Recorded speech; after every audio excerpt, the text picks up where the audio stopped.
안녕하셨습니까? 한국교회를 논하다 진행을 맡은 김성근 목사입니다. 코로나19 바이러스 감염의 확산으로 인해 한국 교회들은 지난 몇 주간 기존의 예배를 축소하고 동영상으로 예배를 대신하는 등 온전한 예배가 드려지지 못하고 있는 현실입니다.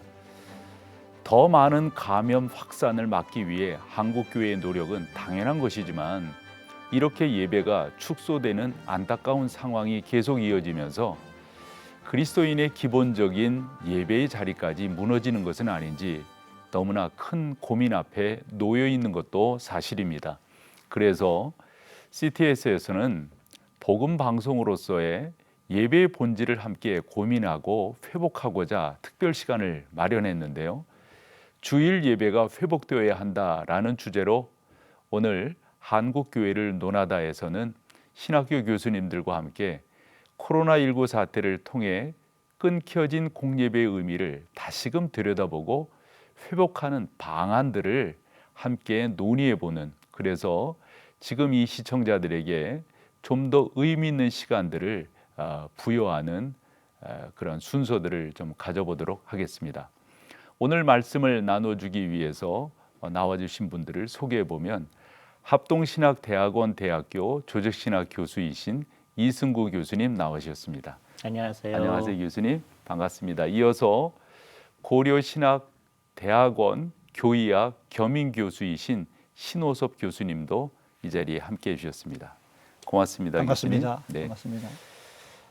지난 몇 번에 걸쳐서는 목사님들을 모시고 이렇게 말씀을 나누었는데 오늘 교수님들을 통해서 좀 더 학문적인, 그리고 이러한 일들이 지나가고 난 다음에 어떤 일들이 교회 가운데 불어닥치게 될 건가, 좀 격하게 말하면 이 전 세계에 걸쳐서 코로나19가 확산되면서 더 큰 두려움과 공포가 정말 우리 가운데 증가되고 있는데요.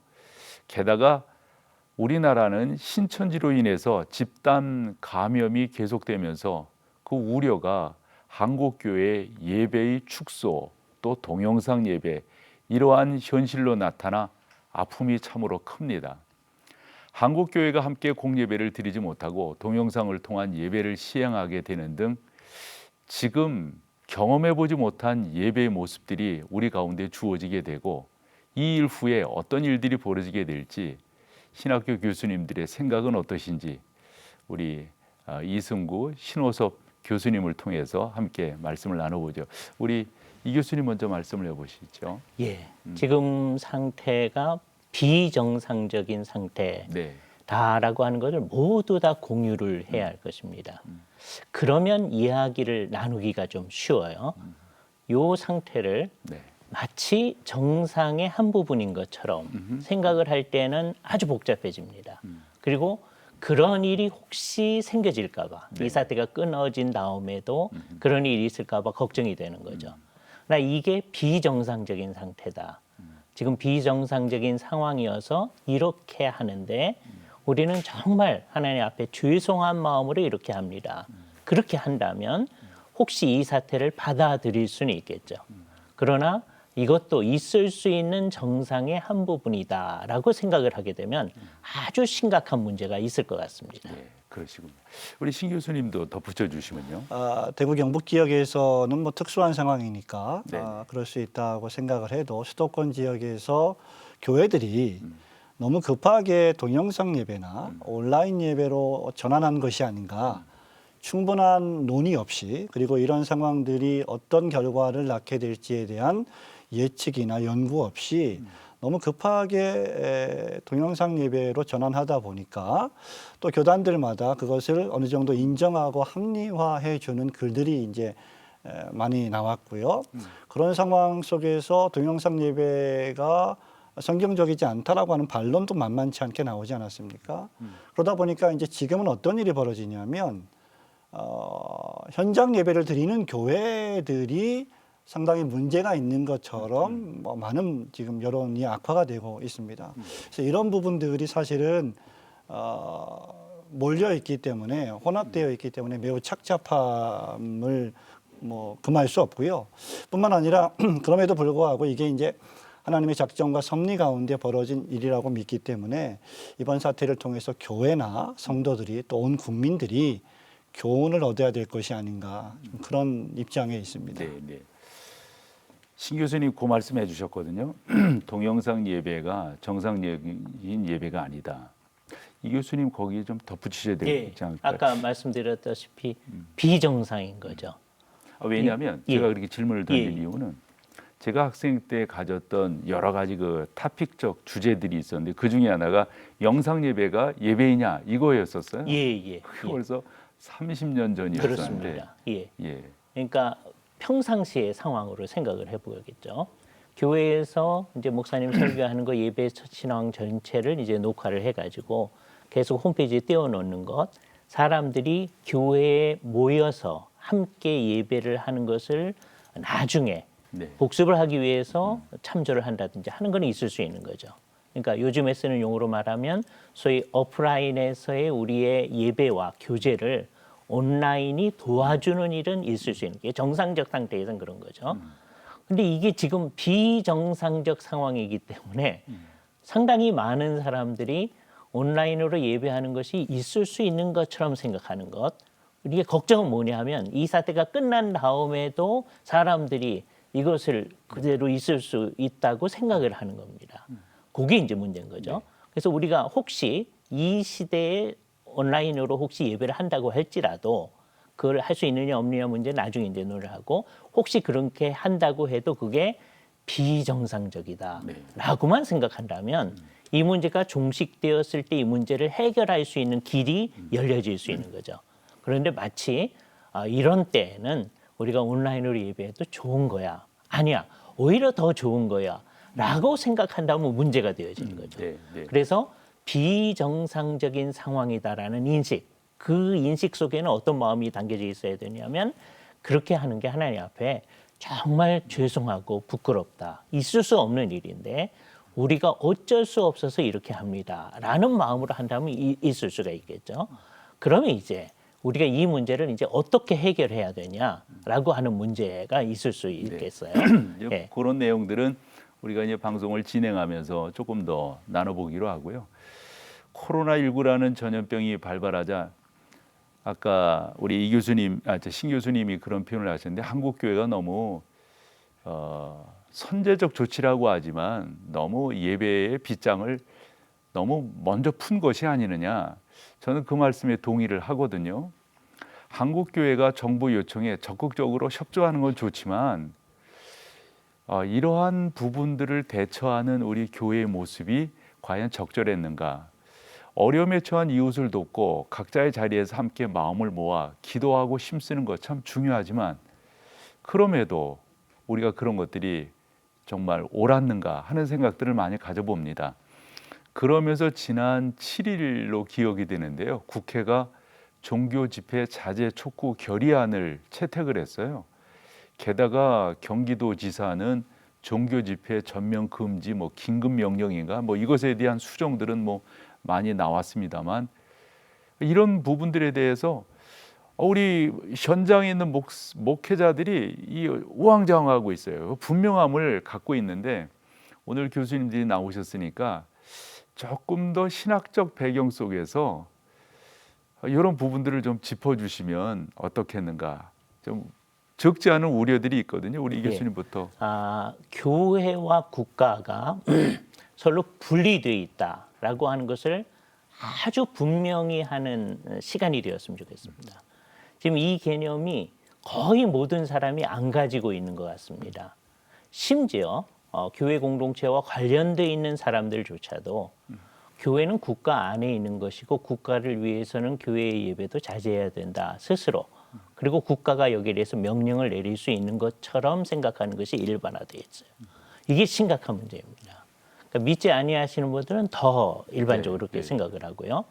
그러나 서구의 오랜 세월의 역사 속에서 한동안 사람들은 잘못 생각하기를 교회가 국가를 지배해 보려고도 생각했었어요. 이게 천주교의 상황이고 중세의 역사입니다.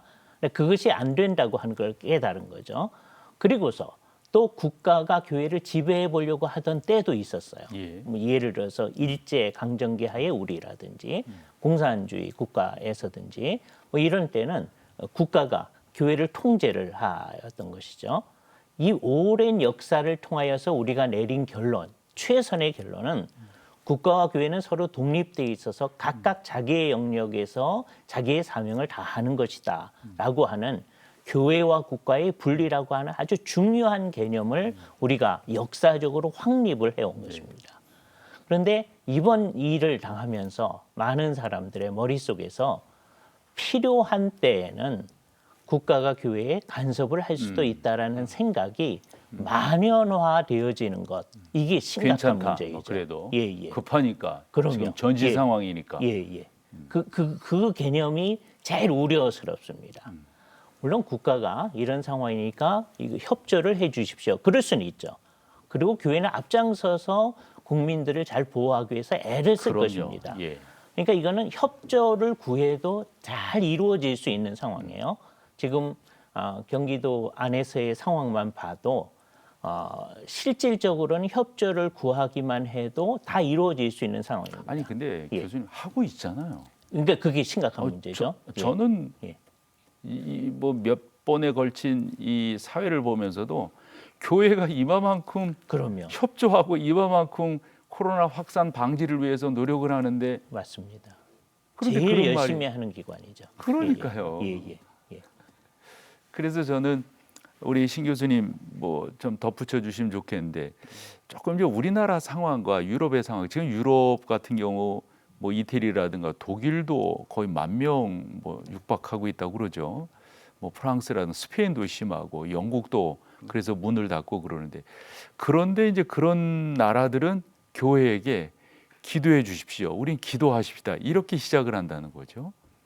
근데 좀 달라서 그런 것 같아요. 이 어떤 문화적 배경이라고 그럴까, 이런 부분들이. 네, 아무래도 한국 교회의 역사가 유럽의 교회만큼 뭐 수천 년 되지도 않았고 수백 년 되지도 않았기 때문에 그 태생이 다르기 때문에 그런 뭐 문제는 충분히 있을 수 있다고 보고요.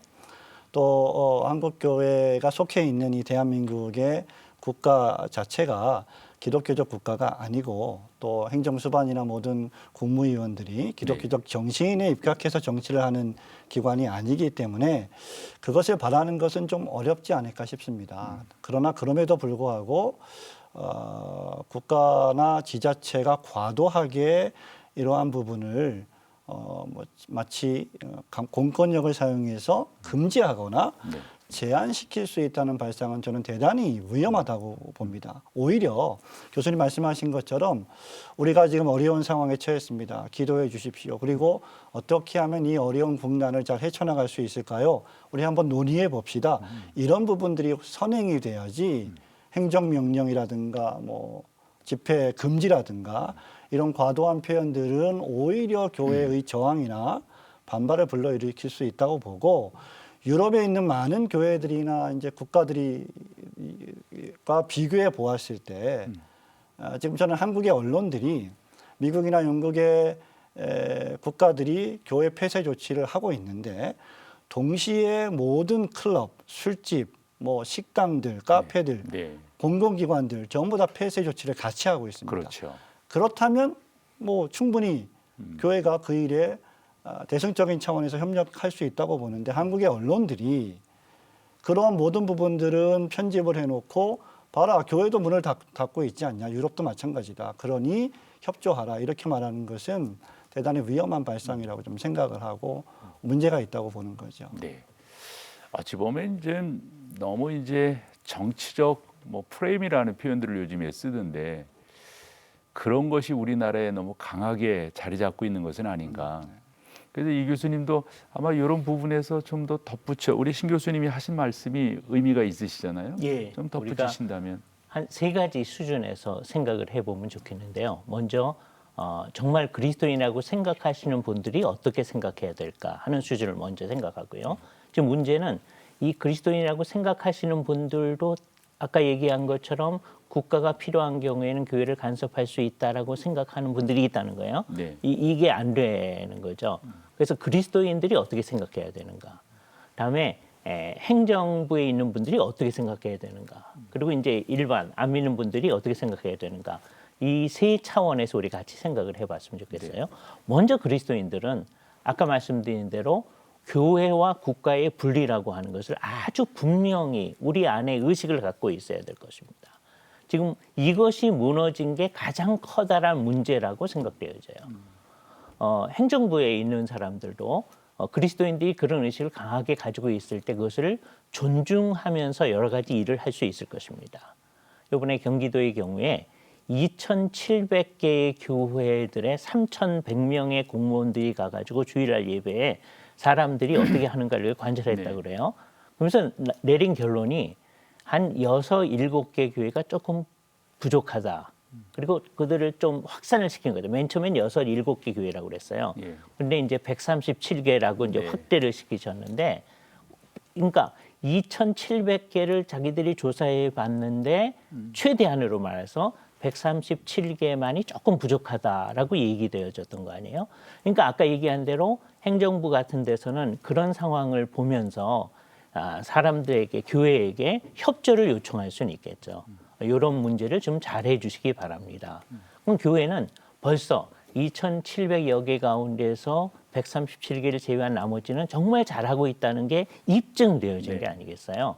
그러니까 워낙 잘하고 있던 대로 제대로 해 나가겠죠. 행정부에 있는 분들은 이런 면에서 교회의 협조를 이제 구하고, 일반 언론들을 비롯해서 우리가 부탁을 하고 싶은 것은 이런 공평하게 모든 일을 다 대우하는 일들이 이 문제에 있어서도 적용되어지면 좋겠다라고 하는 생각을 해야 될 겁니다. 그래서 어떤 상황에서도 교회가 국가에 간섭을 해서는 안 되죠. 마찬가지로 국가가 교회에 간섭하는 일을 하지 않도록. 그럼 이 상황에서는 어떻게 하냐? 교회는 정말 이 문제를 위해서, 국가 전체를 위해서 기도하며, 또 우리 성도들이 어려움을 당하지 않도록, 특별히 다른 사람들이 바이러스에 전염되지 않도록 노력을 하고 있죠. 그렇죠. 그 노력을 이 세상이 좀 잘 받아들여 줘야 될 거라고 생각합니다. 그래서 지금은 이제 교회가 어떻게 하고 있는가를 뭐 정치권이라든가 제도권 또는 언론 쪽에서 좀 더 들여다 보시고 사실적인 좀 판단을 해주셨으면 좋겠어요. 뭐 실질적으로 뭐가 잘못됐다. 그런데 몇몇 진짜 한국에 뭐 5만 6천여 교회가 있다고 하는데 그 중에서 뭐 13개 교회인가가 지금 문제가 되고 있는 것 아니겠어요? 그것을 마치 확대 재생산해서 한국 교회가 그러느냐 이렇게 이야기해 버린다는 것은 좀 너무하지 않는가. 특별히 저는 우리 신 교수님께 좀 여쭤보고 싶은 게, 아니 왜 이렇게 교회에 대해서 유독 왜 이러는가, 이런 것들도 우리가 좀 짚고, 사실 교회가 왜냐하면 그래야만이 반성할 수 있잖아요. 교회가 어찌 보면 빌미를 줬으니까. 빌미 준 것 중에 요번 사태뿐만 아니라 이제껏 한국 교회의 신뢰도가 이런 것들 빌미 아니겠어요? 저는 교회가 지금 이제 정치권이 교회에 대해서 유독 그 강한 조치를 요구하는 모습을 보이는 것은 교회의 대사회적 의무, 네. 그리고 교회의 소위 공공성, 이런 문제들, 그리고 그러니까 세상이 바라보는 교회의 위상, 교회의 그 높은 도덕성에 대한 요구의 반영이라고 봅니다.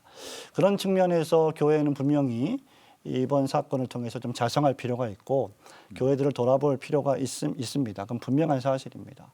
그럼에도 불구하고 우리 교수님 말씀하셨고 또 목사님 말씀하신 것처럼 교회는 이제 정부나 지자체가 예배 모임을 금지하거나 제한할 수 있는 공공기관이 아닌 거죠. 이런 부분은 분명히 해야 될 필요가 있겠고, 다만 권유할 수 있습니다. 협력을 요청할 수 있겠죠. 그러나 금지할 수는 없습니다. 왜냐하면 우리가 잘 알고 있는 것처럼 헌법에 종교의 자유가 있지 않습니까? 그런데 이 종교의 자유조차도 국민의 공공복지를 위해서는 제한할 수 있다는 것이 정부의 입장이고 이재명 경기도지사의 입장이에요. 그러나 그럼에도 불구하고 금지하려면 종교의 자유를 훼손할 만큼 그 금지의 유익이 있어야 되는데 정부의 입장은 여기에 대단히 신중한 거죠. 왜냐하면 헌법 20조에 종교의 자유가 있고 뿐만 아니라 공공복리가 37조에 위치해 있고 또 또 2020년 3월 4일에 다시 개정된 감염병 예방법이 발효가 되어 있고 그럼에도 불구하고 형법 158조에 보면 예배 방해죄라는 것들이 있단 말이죠. 모든 이 법들이 상호 보완해서 판단해서 이 모든 조치들이 이루어져야 되는데 이번에 경기도의 이재명 지사께서 너무 급하게 이 일을 밀어붙이신 것이 아닌가라는 생각이 들고 또 하나는 형평성에 좀 문제가 있다고 보는 겁니다.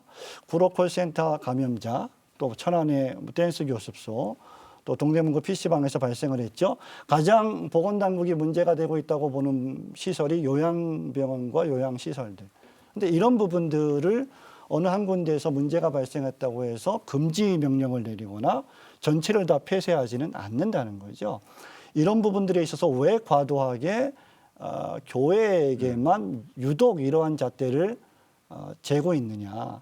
이런 부분들은 정말 지자체나 또 정부가 나서서 좀 해명을 해야 될 필요가 있다고 보고 기준들도 매우 과도합니다. 처음에 3개, 4개였다가 어제 7개로 발전을 했어요. 그중에 하나가 2m 간격 유지입니다.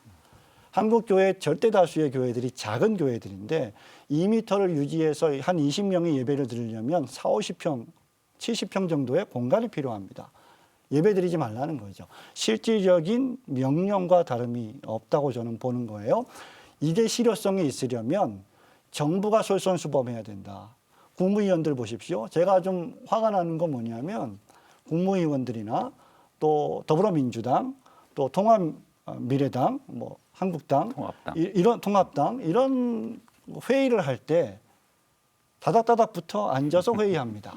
그거 있잖아요. 카메라에 안 잡혀서 그러는 거예요, 그 사람들. 그러니까 카메라에 나오려고. 그러면 국가 공무원들이 그런 모습을 보이고 또 어제도 이해찬 씨가 이해찬 그 대표께서 예. 기자회견을 하는데 마스크 하나도 안 썼습니다. 다 기자들이 모여 앉아서 카메라 찍었어요.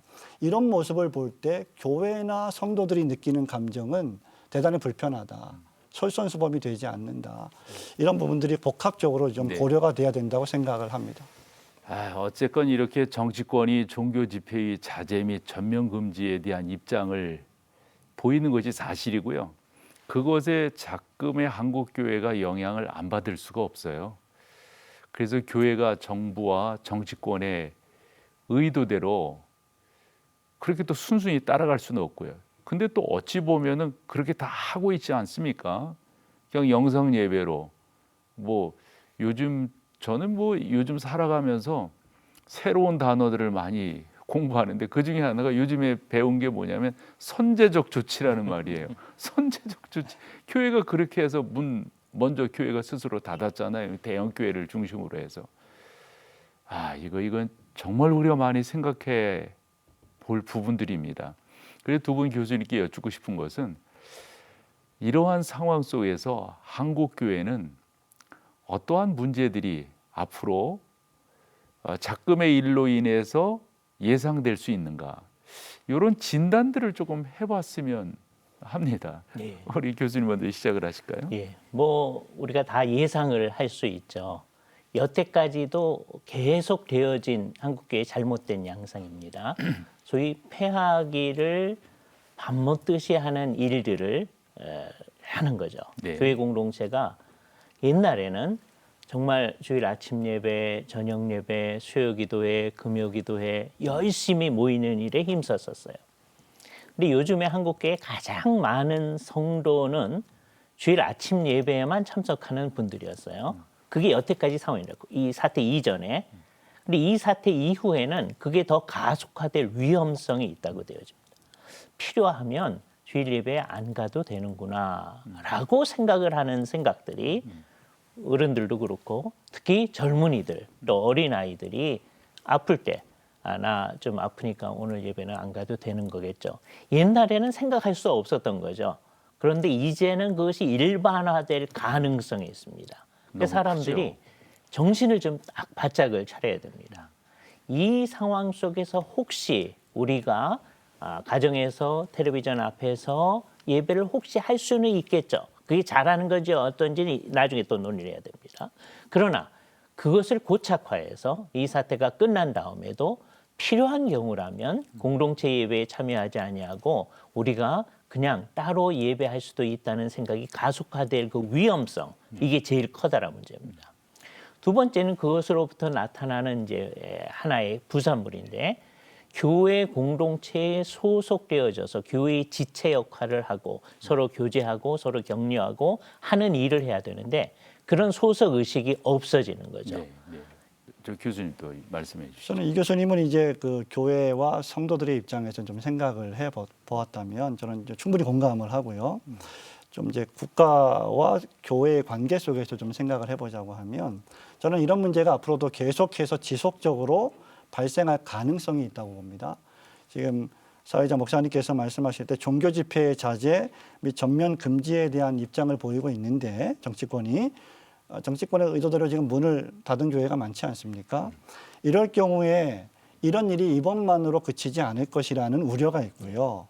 저는 이것을 기독교의 뭐 단합이다, 박해다 이렇게까지 보고 싶지는 결코 않습니다. 그러나 앞으로 이런 것들이 자주 발생하고 이런 공권력을 사용해서 교회 모임을 자제시키고 금지시키는 일들이 한 번, 두 번 사용이 되다 보면 이것은 분명히 교회 탄압의 도구나 수단으로 발전될, 악용될 가능성이 분명히 있다고 보는 겁니다.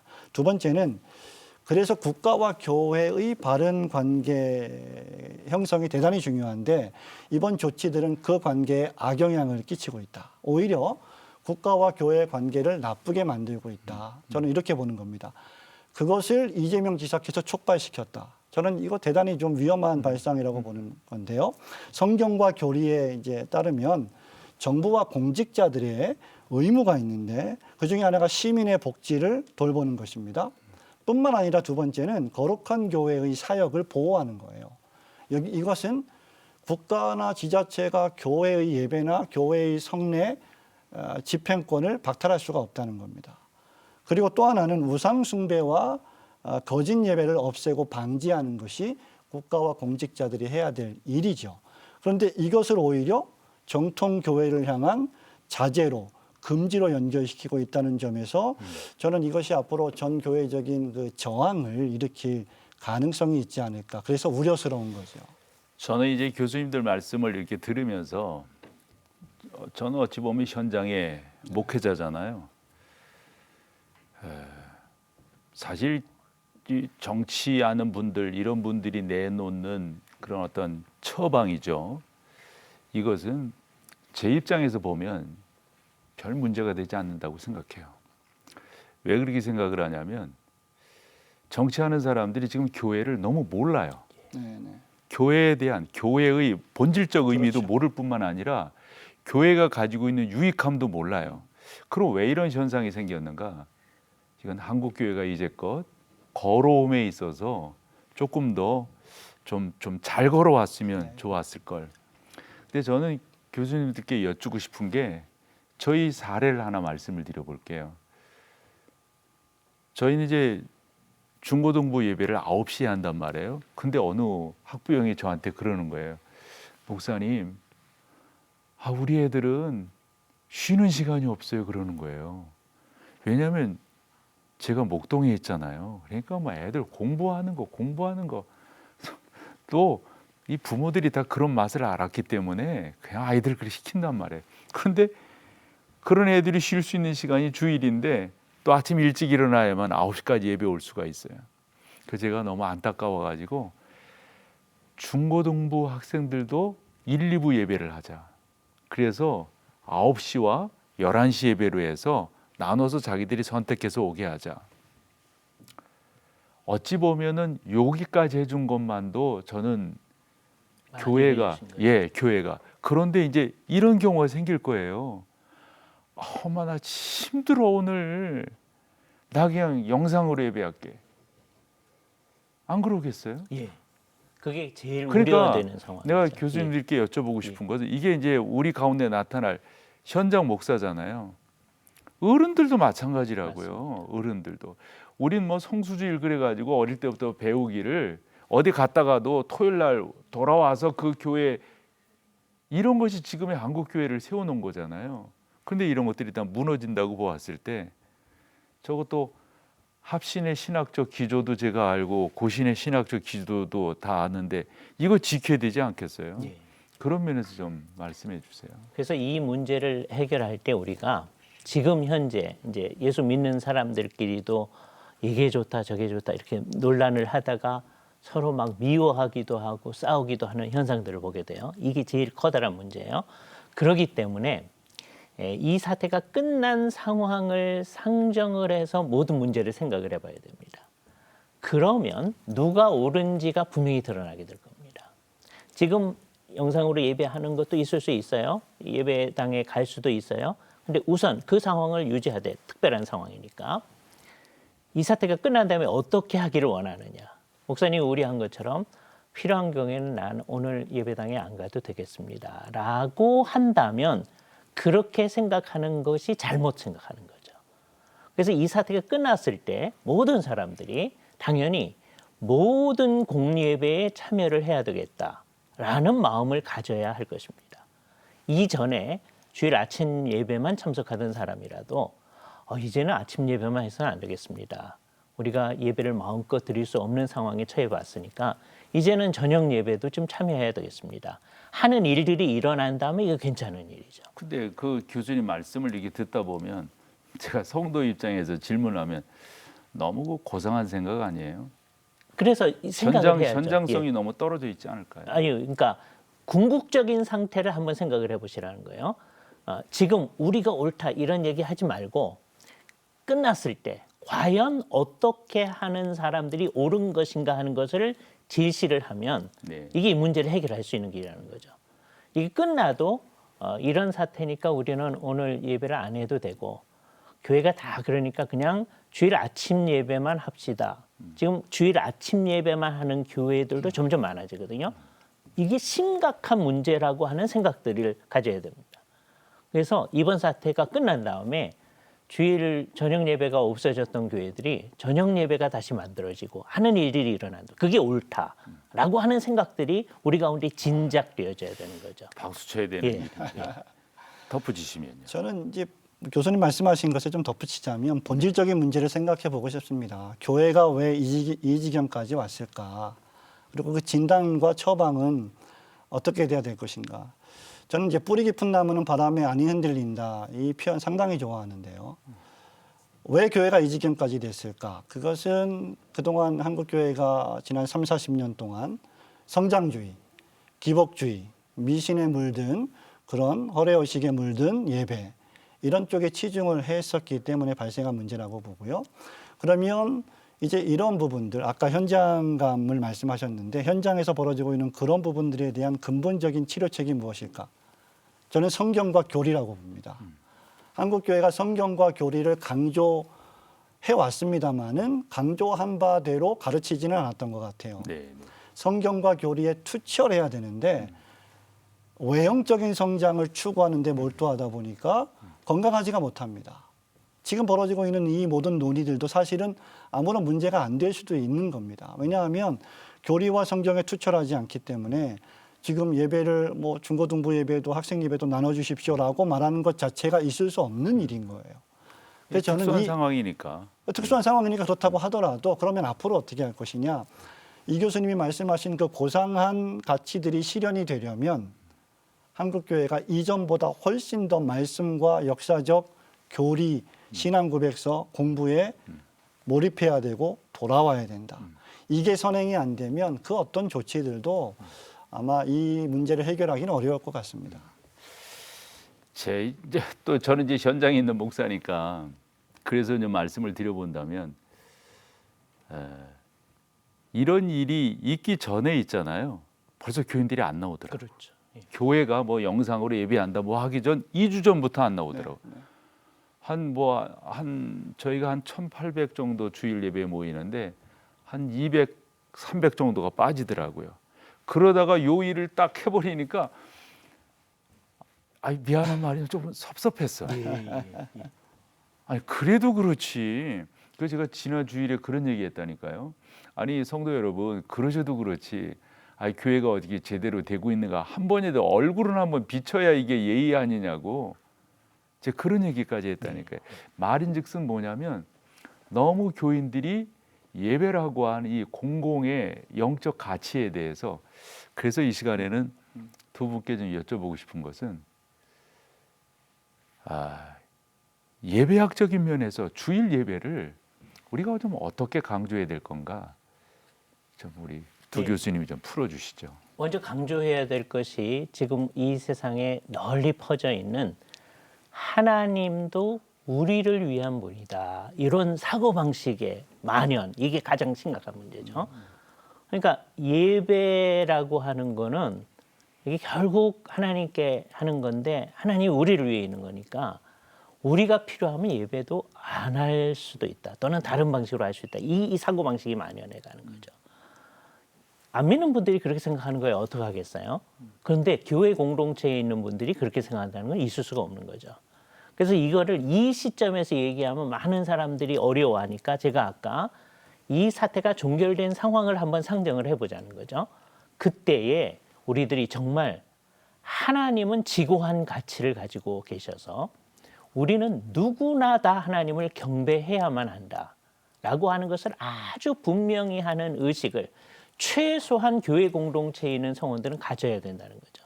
이건 누구나 교회 안에 있는 분들은 다 가지고 있다고 생각하는데 그렇지 않음이 이번 사태로 드러난 거죠.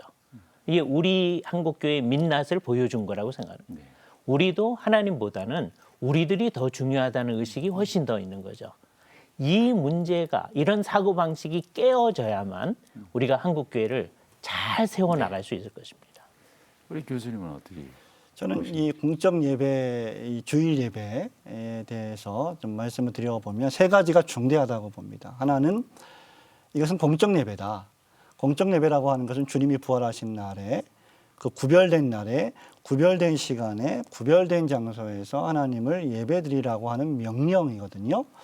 이것은 시간을 어떤 일을 할 때 시간을 구별하는 자연적 법칙과도 전혀 모순되지 않는 일입니다.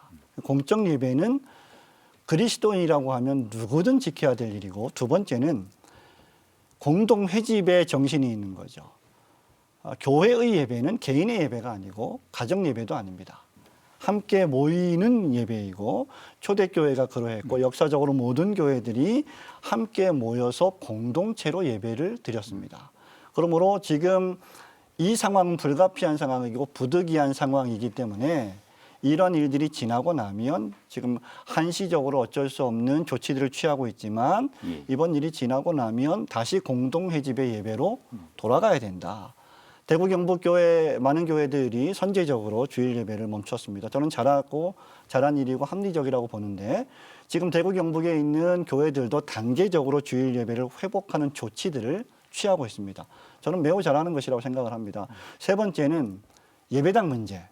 자, 예배 장소로서의 예배당의 중요성을 사람들은 너무 중요하게 생각하지 않는 것 같아요. 물론 건물은 교회가 아니죠. 성도들이 교회인데 이 예배당이 왜 중대하냐? 그 예배당을 우상 숭배하기 위해서 중대한 것이 아니고 뭐 건물이 교회가 아니고 예배당이라고 하는 것은 뭐 단독 건물이 있든 상가 건물이든 가정이든 큰 집이든 뭐 길거리든 모여서 공동 회집을 공적으로 드릴 수 있는 장소일 뿐입니다.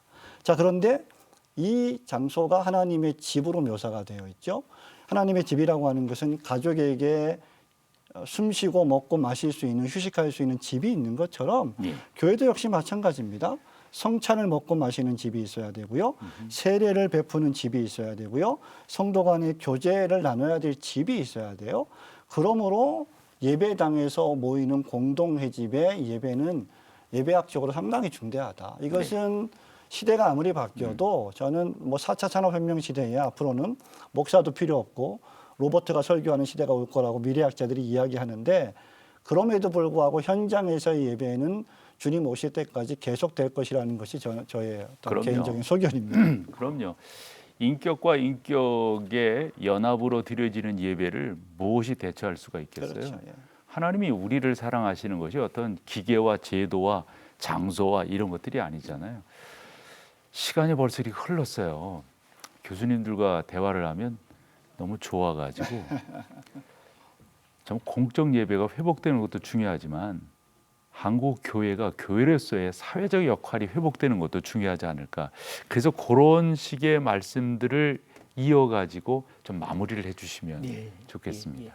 두 가지 말씀을 먼저 드리고 싶은데요. 첫 번째는 개념을 분명히 하는 겁니다. 아까 신 교수님께서 잘 말씀해 주셨었는데 예수 그리스도를 믿는 우리들, 그리스도와 함께 죽고 살아난 우리들이 교회예요. 성경에 의하면. 그런데 그 교회는 다 같이 모일 수가 없으니까 일정한 지역에 이렇게 모일 수밖에 없는 거죠. 그 일정한 지역에 모인 그 공동체도 교회이고 전체도 교회이죠. 그러니까 어느 일정한 지역에 이제 모여 있을 때 모이기 위해서 우리가 예배당 건물을 가지게 되는 겁니다. 그러니까 그 건물이 예배당 또는 교회당이라고 쓰는 거죠. 옛날 한국교회 초기에는 다 그렇게 썼었습니다. 당자를 붙였죠. 예, 그래서 건물을 교회 이렇게 사용하지 않는 거예요. 이번 기회에 우리가 아주 그것을 분명히 했으면 좋겠어요. 그러면서 동시에 그 예배당을 성전이라고 표현하던 그 잘못된 관습, 이 이번 기회에 없어지면 좋겠어요. 왜냐하면 성경에 의하면 예수 그리스도의 구속 사역이 다 마쳐진 다음에는 이제 건물로서의 성전이 있지 아니하고 아까 말했던 그 교회 공동체가 성전이기 때문입니다. 이 개념을 분명히 하면서 교회가 교회된 의식, 그러니까 한 사람 한 사람이 교회의 지체 의식을 분명히 가지는 것이 출발점이죠. 그런데 그 교회의 지체 의식을 분명히 가지는 사람은 동시에 이 사회에서 아주 좋은 사회의 구성원이 되는 것이죠. 그래서 언제나 변증가들도 늘 얘기했듯이 우리는 좋은 시민입니다라고 얘기했던 거죠. 그래서 우리 한국교회가 모든 구성원들과 교회 전체가 우리가 이 사회 속에서 지탄의 대상이 되어서는 안 되죠. 신 교수님 너무 시간이 적어요. 짤막하게 좀. 마지막으로 네, 말씀을 드려야죠. 그렇죠. 저는 명목적 예배나 의식적 예배, 기복주의 예배를 이제 한국 교회들이 좀 배격하고 성경적 교회를 건설해야 될 필요가 있겠다라고 싶습니다. 자, 그러면 그 성경적 교회를 어떻게 재건할 것이냐? 아까 말씀드린 바와 같이 성경과 교리 연구에 다시 돌아가야 된다. 그래야만 교수님 말씀하신 건전한 시민, 또 건강한 교회 이런 것들이 형성이 될 수 있으리라고 보고 유명한 설교자가 말씀하셨다시피 설교자는 목사는 예배당의 사람들을 불러 모으기 위해서 설교하는 것이 아니다. 그들을 지옥으로부터 구원하기 위해서 설교하는 것이다. 이렇게 말한 분이 계십니다. 한국 교회가 하나님의 백성을 만들기 위한 그리고 건강한 이 시대의 시민을 만들기 위한 건강한 설교, 건강한 목회, 건강한 교회를 건설하는 것이 급선무가 될 것이라고 생각을 합니다. 네. 아유, 이렇게 두 분 말씀 듣다 보니까 시간이 이렇게 흘러버렸습니다. 한국 교회를 논하다 오늘 주일 예배가 회복되어야 한다라는 주제로 신학 교수님들과 함께 공예배 회복을 위한 노력과 그 중요성에 대해서 함께 나누었습니다. 저는 두 분 말씀을 들으면서 제가 평소 때 가지고 있었던 생각 하나가 떠오르는 것은 매력적인 사람이 되는 거죠. 모든 사람들에게, 하나님 앞에서도 일반 사람들에게도 예배는 오직 하나님께 드리는 것입니다. 하나님과의 약속임을 잊지 않고 또 다짐하고 어서속히 한국교회가 기본으로 돌아가서 맞죠? 말씀 연구하고 예배하고 그 가운데 충전받고 이러한 시간들이 빨리 오기를 소망합니다. 한국교회를 논하다 오늘 순서 여기서 마칩니다. 함께해 주신 여러분 고맙습니다. 감사합니다.